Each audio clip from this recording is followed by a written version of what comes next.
Hello beautiful people, ఈరోజైతే మీకోసమని fish curry అయితే చేసి చూపిస్తున్నాం.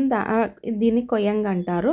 దానికోసం అయితే జస్ట్ ఈ సింపుల్ ఇంగ్రీడియంట్స్ ఇవి ఉంటే చాలు. ఎక్కువ స్పైసెస్ మసాలాలు అవసరం లేదు. దానికోసమని ధనియాలు, లవంగాలు, జీలకర్ర అయితే ఫస్ట్ గ్రైండ్ చేసుకోవాలి. ఎందుకంటే ఇవన్నీ డ్రై ఐటమ్స్ కదా, మళ్ళీ తర్వాత వెట్ ఐటమ్స్తో గ్రైండ్ చేస్తే ఇది గ్రైండ్ అవ్వవు. సో అందుకనే ఫస్ట్ దీన్ని ముందు మనం గ్రైండ్ చేసుకోవాలి. మెత్తగా పౌడర్లా గ్రైండ్ చేసుకున్న తర్వాత అప్పుడు నెక్స్ట్ వెల్లుల్లిను నెక్స్ట్ ఉల్లిపాయ వేసుకోవాలి. ఉల్లిపాయ వేసుకొని మంచిగా గ్రైండ్ చేసేసుకోండి.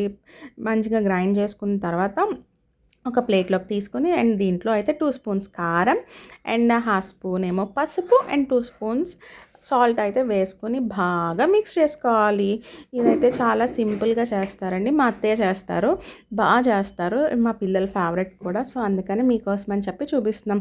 ఫిష్ కర్రీ అంటే చాలామంది చాలా భయపడతారు, నాతో సహా నేను కూడా చేయడానికి భయపడతాను. కానీ ఇదైతే చాలా చాలా బాగుంటుంది అండ్ ఈజీ రెసిపీ. ఇదైతే ఈజీగా మంచిగా చేసేసుకోవచ్చు. సో అందుకని మీకు కూడా చూపిస్తున్నాను. ఫ్రెషర్స్కి, బిగినర్స్కి ఇది హ్యాపీగా చేసుకోవచ్చు. సో అందుకని ఇలా మసాలా అయితే ఇవే అండి మసాలా, ఇంకా ఇందులో ఏం వెయ్యం. మంచిగా కలిపేసుకున్న తర్వాత ఒక బౌల్లోకి తీసుకోండి. నెక్స్ట్ ఫిష్ అయితే ఇలా తీసుకొని దాన్ని మంచిగా క్లీన్ చేసి పెట్టుకోవాలి. మంచిగా క్లీన్ చేసి పెట్టుకున్న తర్వాత ఒక గిన్నెలో అయితే వేసి పెట్టుకోండి. దాంట్లో ఉన్న వాటర్ అంతా పోతుంది. సో ప్యాన్ అయితే తీసుకోండి. ఆ ప్యాన్లో ఆయిల్ కొంచెం ఎక్కువే పడుతుంది, ఎందుకంటే నాన్ వెజ్ కర్రీస్ అంటే కొంచెం ఎక్కువే పడుతుంది కదా. సో కొంచెం వేసుకున్న తర్వాత మనం గ్రైండ్ చేసి పెట్టుకున్న మసాలా పేస్ట్ అయితే ఇందులో వేసేసేయండి. వేసేసిన తర్వాత మంచిగా దీన్ని ఫ్రై చేయాలి, మాడకుండా ఫ్రై చేయాలి. ఎప్పుడైనా మాడుతుంది అనిపిస్తే మీకు ఒక 2 స్పూన్స్ 3 స్పూన్స్ ఇది వాటర్ అయితే వేసుకోండి. ఎక్కువ అయితే మాడదు. నెక్స్ట్ దీంట్లో చిల్లీస్ అయితే వేసుకోవాలి. 2 చిల్లీస్ అయితే వేసుకున్నాం. ఇది స్లిట్ చేసుకుని వేసుకుంటే బాగుంటాయి. సో అందుకని చిల్లీస్ అయితే అలానే వేసుకున్నాం, పెద్ద పెద్దగా కాకుండా. ఇది మంచిగా ఫ్రై అవ్వాలి. మీకు ఆ స్మెల్ అనేది కొంచెం మారుతుంది. అప్పటిదాకా కొంచెం ఫ్రై చేసిన తర్వాత మనం క్లీన్ చేసుకుని పెట్టుకున్న ఫిష్ పీసెస్ అయితే ఉన్నాయి కదా, ఫిష్ పీసెస్ అయితే వేసేసేయండి.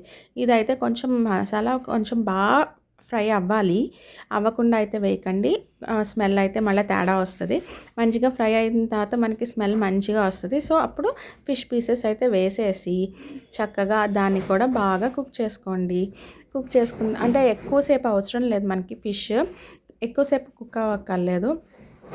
కాసేపు ఒక 10 మినిట్స్ కుక్ అయిన తర్వాత దాంట్లో కొంచెం వాటర్ పోసేసి దాన్ని ఇంకా బాగా కుక్ చేయాలి. ఫిష్ ఎక్కువసేపు అవసరం లేదండి, మ్యాక్సిమం ఒక 1/2 అన్ అవర్లో అయిపోద్ది మనకి కర్రీ. ఫ్రెషర్స్, బిగినర్స్ మంచిగా చేసుకోండి, భయపడాల్సిన అవసరం లేదు. నేను స్టార్టింగ్లో కొంచెం భయపడ్డాను, అమ్మో ఫిష్ నాకు వస్తుందా రాదా అని చెప్పి. కానీ టేస్ట్ అయితే చాలా చాలా బాగుంటుంది. సో మీరు కూడా ట్రై చేయొచ్చు, భయపడక్కర్లేదు, హ్యాపీగా చేసుకోవచ్చు ఈ వీడియో చూసుకుంటూ. ఇందులో మీకు ఏమన్నా డౌట్స్ వస్తే కూడా మీరు కామెంట్ సెక్షన్లో కామెంట్ చేయండి.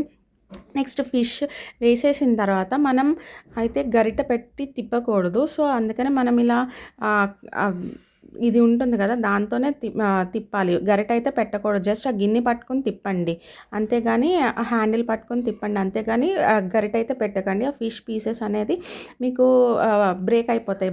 సో జాగ్రత్తగా కొంచెం కుక్ చేసుకోండి. తర్వాత అయితే ఇలా కొరియాండర్ కూడా వేసేసిన తర్వాత మూత పెట్టేసి కొంచెం సిమ్లో పెట్టి కుక్ చేయండి. ఇదిగోండి మనకి పైకి ఆయిల్ అయితే తేలుతూ ఉంటుంది. మన ఫిష్ కర్రీ రెడీ. సో దీనికోసం అని చెప్పి పక్కన కొంచెం రసం ఉంటే ఈజీగా డైజెస్ట్ అవుతుంది కదా. సో అందుకనే రసం పెట్టుకున్నాము. ఇదిగో thali. Please do subscribe. Anand ఎలా ఉంది? సూపర్ ఉంది.